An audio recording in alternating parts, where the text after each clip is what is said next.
So yeah, all of my orange shirts are in the laundry. So, what shirt do you think I should wear for this week's video? Well, orange and black are Halloween colors, so they look good together. And you are wearing a Mighty Morphin shirt, so why not try the Mastodon Power Coin? That's a good idea, actually. I've got it right over here. Oh, look at that, it's in the morpher already. Here we go. It's morphin' time. Mastodon! Not too bad. What do you think, little buddy? And you? Looks good to me. Hey there, Rangers, and welcome to another Power Rangers Dino Charge hiatus video. The producers of the show seem to love throwing curveballs at me. I had just gotten the schedule adjusted for Dino Charge's debut date, and now we have a change. It was reported by Burgundy Ranger on Twitter that Nick sent out a new set of August schedules, which had Dino Charge debuting on August 22nd instead of August 29th as was previously announced. Sure enough, a few days later, Nick released a new trailer for the show, confirming its August 22nd debut. So, the show's return pushes up 1 week, and it looks like I need to postpone another episode. But, as it turns out, the choice of what episode to postpone was actually kind of made for me. After this week, there are only 2 hiatus Mondays left before the show's return, and I'm already locked into doing a recap of Dino Charge before the show comes back. So, it's next week's episode, the behind the scenes episode, that's going to end up being postponed. But don't you worry. The show is going to be taking a 1-week break on September 19th for Nickelodeon's Worldwide Day of Play, so I'm just going to do the behind the scenes episode then. And it'll probably work better as a BTS of an actual episode review anyway. So the finale of this big hiatus has moved 1 week closer, and that is what we're talking about this week. Finales. With a show as action-packed as Power Rangers, you really have to up the stakes for the big final episodes. Sometimes these finales serve to transition from one season to the next, other times they just wrap up the story. So, which 10 have I selected as my favorite? Well, let's find out. First though, I wanted to talk about the legendary battle, the finale to Power Rangers Super Megaforce. Now, of course, I reviewed it as part of my review of Super Megaforce. Click the screen right here to give that a watch. However, considering that it was the most recent finale and how, shall we say, interesting it was, I wanted to talk a little bit about it anyway. The way the episode used past actors was really cool, and the way it worked in all of the past Ranger teams was really a nice touch. It also reworked the absolutely brainless ending of having Mabro defeated aboard the Armada ship, using a final fight where the Rangers use almost every set of powers they have at their disposal, which made it feel like a fitting into Super Megaforce. However, there was just no saving the anemically short final battle, and the way the whole thing went down just really makes you question the way that the Sentai Gokaiger was adapted. But enough thinking about the bad. Let's get to the good. Number 10, The Ultimate Duel, Samurai. It's kind of funny that I told you guys last week that you could vote for Samurai and Megaforce's finales if you just absolutely loved them, and then pick Samurai's finale for the list. For the record, this episode makes the list almost entirely on the strength of the fight between Jaden and Decker. I get that the vast majority of it is Sentai footage, but it's still just awesome. It's juxtaposed against the rest of the team fighting a Nihilok, and that does give us some nice second-in-command moments for Kevin, but really the episode focuses on this fight, and it is a doozy. Interesting note about this that calls back to Super Megaforce, and by the way, spoilers for people who haven't seen this episode. Jaden basically wins the fight by feinting an opening, getting stabbed by Decker, but dropping his sword to his other hand for a killing blow. In Gokaiger, the Sentai that Super Megaforce is based on, there's a very similar fight between Captain Marvelous and Basco. Captain Marvelous wins the fight by stepping on Basco's foot and stabbing through them both, pinning him in place for a final strike. Now, this fight didn't get used in Super Megaforce. As a matter of fact, the entire character of Basco didn't get used at all in Super Megaforce. I mean, it could have at least been just another rock skin, right? But if it was, I find myself wondering how many people would say it was just redoing this Shinkenger fight over again. Number 9, Good as Gold, Zeo. Good as Gold is actually just that. Good. Not great. It raises a lot of questions because things we see happen in this episode don't really match up with things we get in the Turbo movie and then onto the Turbo show. But, taken on its own, it's pretty good. It's kind of a Gold Ranger focus episode, which is a little weird for a finale, but we do see a wonderful grunt fight between the Cogs and the Tengas. We see the only time that good Rangers grow giant-sized, and after a season of Rita and Zed kind of moving into the lovable villains role, we see them take down the Machine Empire through deceit and trickery. Oddly enough, this feels a little bit too much like a series finale, considering that the movie was obviously in progress by this point.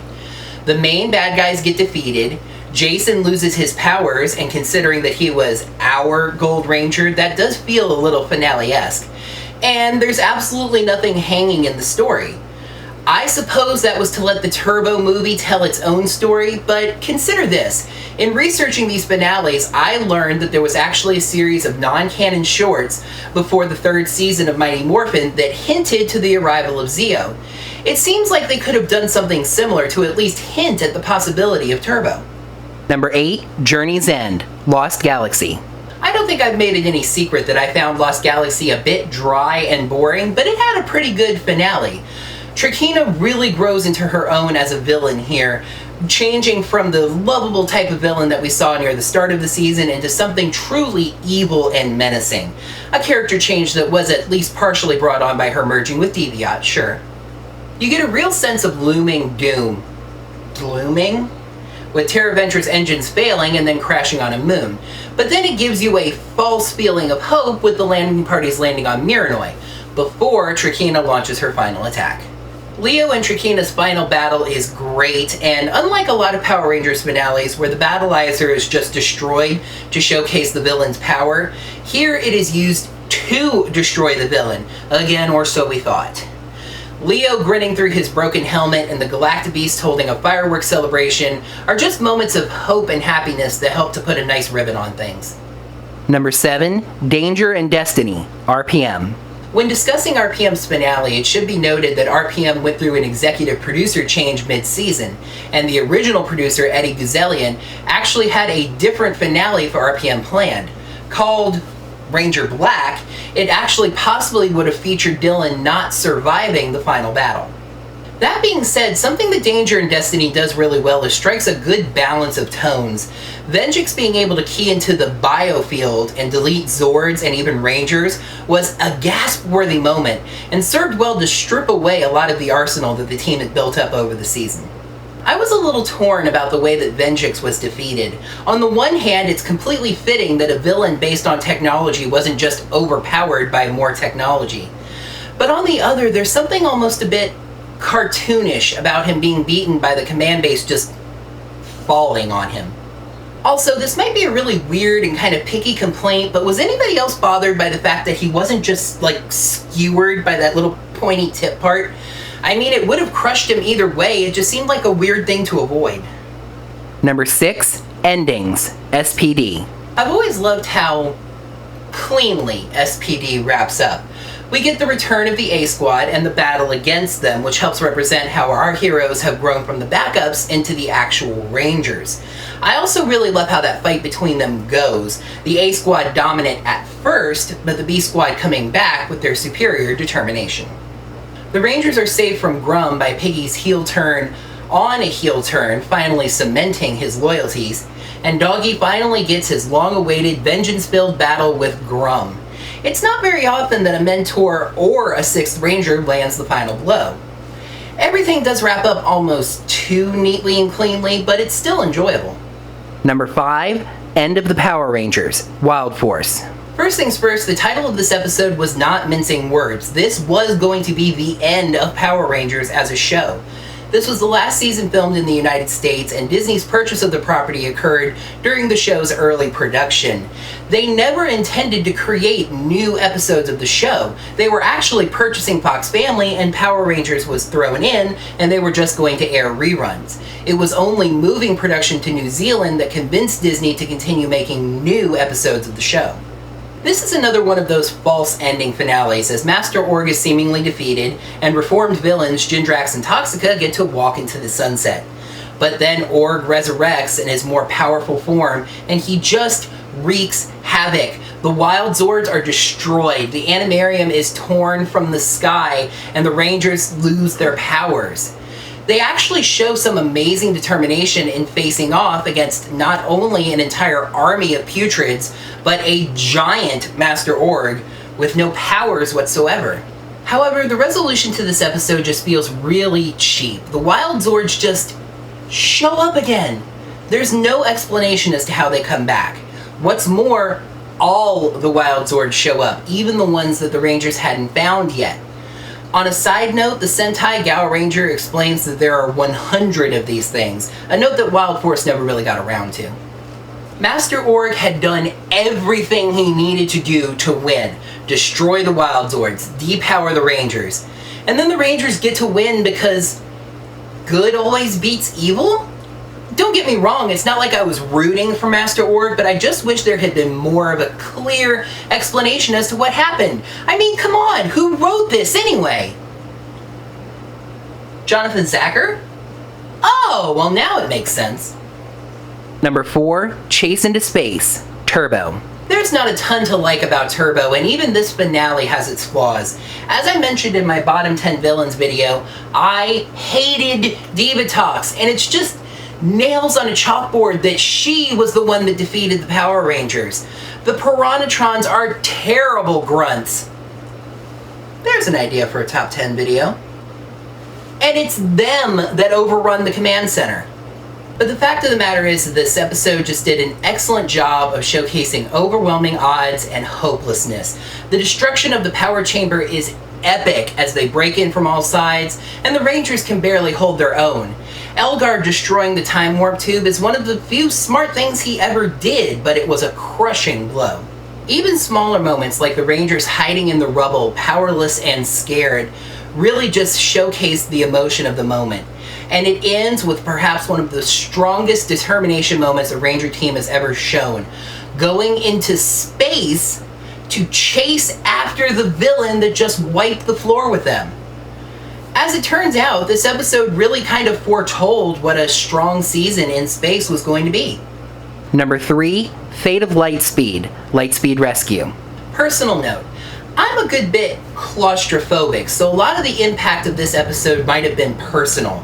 Because most of the team being trapped in the Aqua Base, powerless to not only save the world but themselves, is just amplified by the fact that they were trapped underwater in a base slowly beginning to leak and implode. I can't even imagine swimming through that narrow tunnel to get to the submarine bay.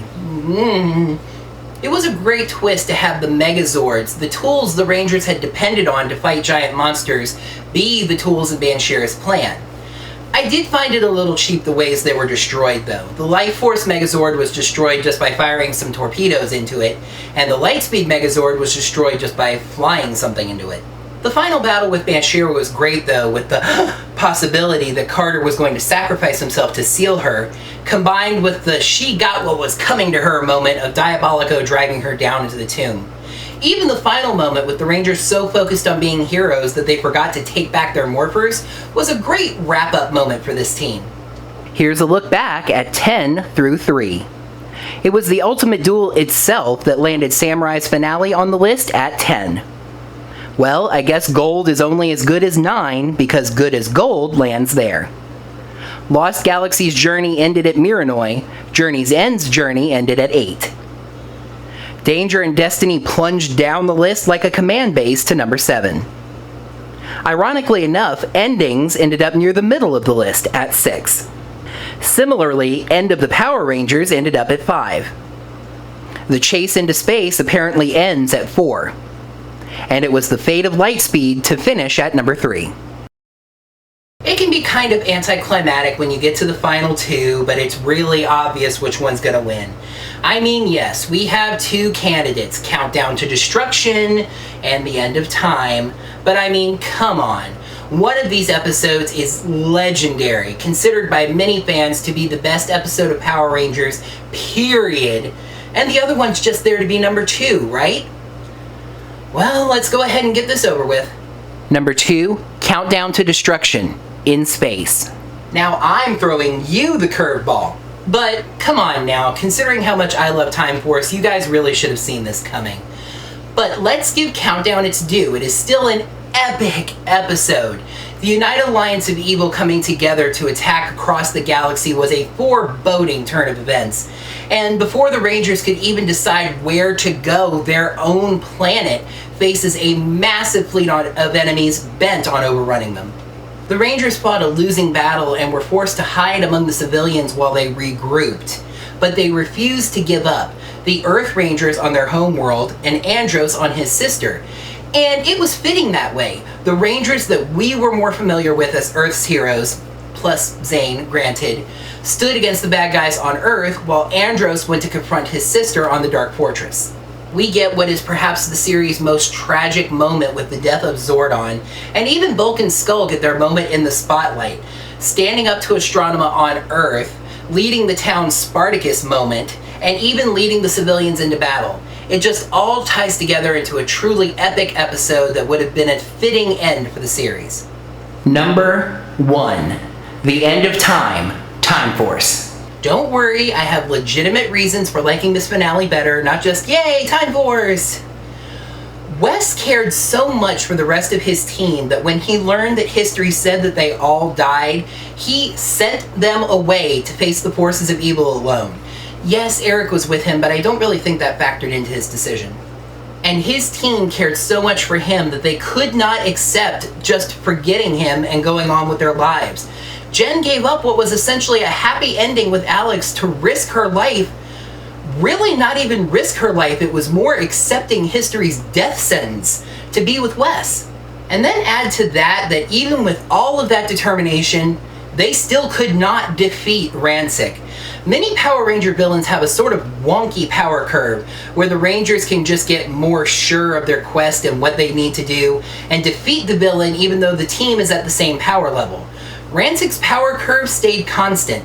It didn't curve. He walked through them at the start and he walked through them at the finish. The Rangers never defeated Ransik. He was defeated by the goodness of his daughter, turning himself in after he realized what he'd become when he accidentally harmed her. It was a character shift that was excellently carried on in reinforcements from the future during Wild Force. And that beach scene? I'm going to be straight up, that is the closest the Power Rangers has ever come to making me cry. It's such an emotional moment, it's so heart-rending that the entire team has to go back to the future, but of course especially Jen and Wes. Now the emotion is a little undone when it's kind of indirectly implied that the entire team, if not at least Jen, is going to stay after reinforcements, because wouldn't a return have been touched on? But it's still a very emotional moment, and that is just part of the reason why this is the best of the Power Rangers finales. Alright, sometimes I think you guys are just trolling me. I said straight out that I figured that this was going to be a sure thing vote. So of course you guys voted for 9 different finales. In third, with 2 votes, is Samurai Forever, Super Samurai's finale. In second lands what I thought was going to be the sure thing winner, Countdown to Destruction. But you guys really think like me. In first place is The End of Time with 5 votes. Thanks for the votes! The channel shout out this week goes to Nicholas Zond, who gifts it over to the Colossal D, an interesting channel that seems to combine animation and speech to text for various interesting topics. Give it a look! Well, we've covered the Power Rangers finale, so now it's time for one of our own. Next week is the finale of the Dino Charge hiatus videos. So we're going to take a look back at where we're at in Dino Charge's story. The show has been gone for a long time, so it'll be good to have a reminder. That's going to do it for another Dino Charge hiatus video. Thank you guys so much for watching. As always, make sure to like the video by clicking that like button right down below. Subscribe to the channel to see Power Rangers videos every Monday. And leave some comments below. Let me know what you thought of this video. And just for fun, why don't we talk about what we think we're going to get when Dino Charge comes back. Until next time, may the power protect you.